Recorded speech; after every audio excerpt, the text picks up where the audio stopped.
100 शब्द प्रति minute. Dictation start होगी 3 सेकंड बाद। स्टार्ट। हम में से बहुत सारे लोग इसके प्रतिकूल आचरण कर रहे हैं। एक दुखद अवसर को अपनी स्वार्थ साधना का अवसर बनाने के प्रयास में मशगूल रहना और वास्तविकता से दूर रहकर सिर्फ सरकार व प्रशासन की आलोचना करना न्यायसंगत प्रतीत नहीं होता है। वजह यह कि सरकार एवं सरकारी क्षेत्र में लोग अपने प्राणों को हथेली पर रखकर निष्ठापूर्वक जनसेवा कार्य कर रहे हैं। ऐसे लोगों की आलोचना में जो लोग अपना समय लगाकर और इधर उधर की बातों अफवाहों को हवा देकर अपनी कुंठा मिटा रहे हैं, वह सरासर अनुचित है। उन्हें नहीं पता कि वे लोग इसे अपनी दुष्चेतना का विषय बनाकर अपना ही अहित कर रहे हैं। ऐसे लोग अंदर से डरकर भी बाहर से कठोर एवं निडर होने का प्रयास कर रहे हैं, जिसके कारण हम वास्तविकता से विमुख हो रहे हैं और सत्ता प्रतिष्ठान व सेवाभावी लोगों की अनर्गल आलोचना कर रहे हैं। पैरा। जब यह बात सभी को मालूम है कि भारत निर्वाचन आयोग या राज्य निर्वाचन आयोग भारतीय संविधान द्वारा दी गई व्यवस्था के अंतर्गत एक स्वतंत्र अस्तित्व धारण किए हुए है, वह लोकतांत्रिक मूल्यों की रक्षा में निहित जनतांत्रिक वसूलों मूल्यों पर चलता है। साथ ही भारत के नागरिकों के मौलिक अधिकारों की रक्षा हेतु व निष्पक्ष सरकारों के गठन हेतु वयस्क मताधिकार के आधार पर सभी भारतीय नागरिक में से मतदाताओं को अपना जनप्रतिनिधि चुनने का अधिकार देता है। जब वह चुनाव की तिथियों की घोषणा सभी राजनीतिक दलों के साथ बैठक करने के पश्चात विहित रीति नीति से करता है, तो उस पर या सिर्फ सत्ताधारी दल पर सवाल उठाने का औचित्य सिर्फ ओछी सियासत नहीं तो क्या है। बता दें कि सर्वसम्मति से भारत निर्वाचन आयोग ही सरकार के गठन हेतु चुनाव की तिथियों का निर्धारण करता है। पैरा। केंद्र सरकार ने गांवों में कोरोना संक्रमण रोकने के लिए जो दिशा निर्देश जारी किए, केवल वही पर्याप्त नहीं, उसे यह देखना होगा कि राज्य सरकारें और उनका प्रशासन इन दिशा निर्देशों के अनुरूप काम कर पा रहा है या नहीं। संसाधनों के अभाव का सामना करने वाले ग्रामीण इलाकों में कोरोना संक्रमण की रोकथाम के लिए राज्यों को बहुत तेजी से बहुत कुछ करने की जरूरत है। गांव में केवल स्वास्थ्य ढांचा ही कमजोर नहीं, बल्कि प्रशिक्षित स्वास्थ्य कर्मचारियों का भी अभाव है।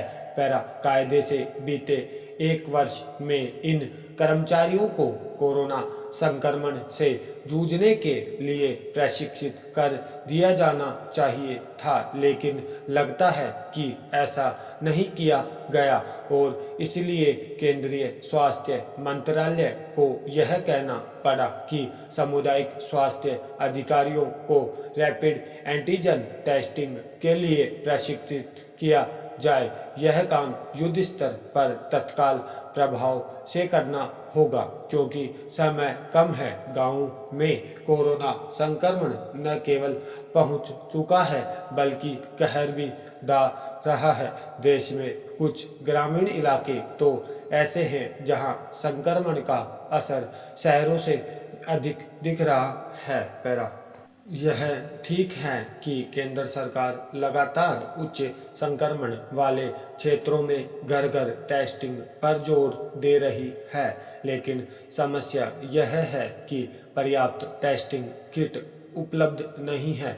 कम से कम अब तो टेस्टिंग किट के अभाव को प्राथमिकता के आधार पर दूर किया जाना चाहिए।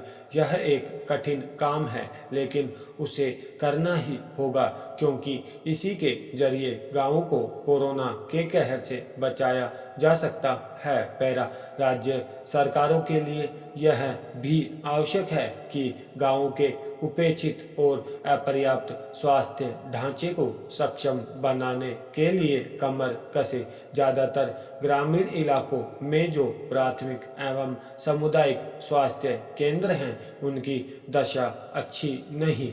ऐसे तमाम केंद्र किराए के भवनों में तो चलते ही हैं, उनमें काम करने वाले भी संविदा कर्मचारी होते हैं।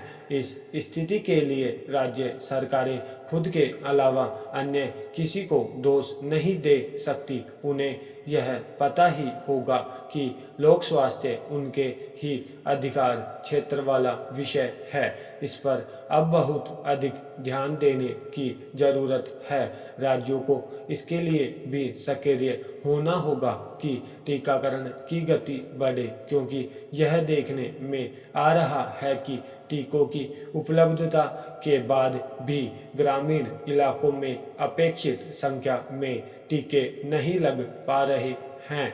इसका कारण टीकों को लेकर हिचक है, जो अज्ञानता, अंधविश्वास और अफवाहों से उपजी है।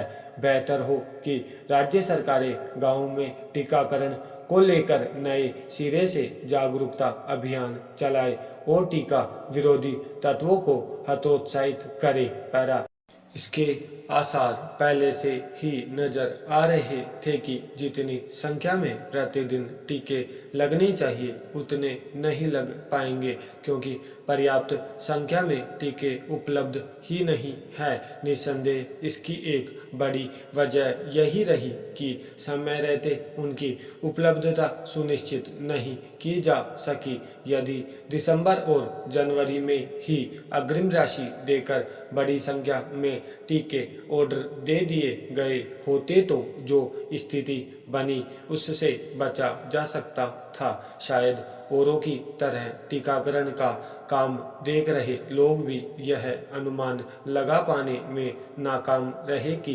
कोरोना संक्रमण की दूसरी लहर इतनी जल्दी और इतने भयंकर रूप में आ सकती है। कायदे से इन्हें संक्रमण की दूसरी तीसरी लहर का इंतजार करने के फेर में ही नहीं पड़ना चाहिए था, क्योंकि अन्य देश अपने टीकाकरण अभियान को गति देने में लगे हुए थे। जो गफलत हो गई उस पर अफसोस करने से कोई लाभ नहीं, लेकिन कम से कम अब तो यह होना चाहिए कि यथाशीघ्र टीके उपलब्ध कराने और टीकाकरण की गति तेज करने की कोई ठोस रूपरेखा बने। इस रूपरेखा को तय यह भी स्पष्ट किया जाए कि कितने समय बाद कितने टीके उपलब्ध होंगे, ताकि उनकी आपूर्ति और वितरण को लेकर संशय का माहौल दूर हो। पैरा यह ठीक नहीं कि विदेशी कंपनियों के जिन टीकों का उत्पादन भारत में होना है, उनके बारे में अभी भी बहुत स्पष्टता नहीं है। लगता है कि रूसी टीके स्पुतनिक को छोड़कर अन्य विदेशी टीकों के भारत में उत्पादन को लेकर अभी भी कोई पेच फंसा है। इसी तरह यह भी साफ नहीं कि भारत बायोटेक और सीरम इंस्टीट्यूट की टीका उत्पादन क्षमता वास्तव में कब से कितनी बढ़ने वाली है। इस मामले में तो एक एक दिन का हिसाब होना चाहिए।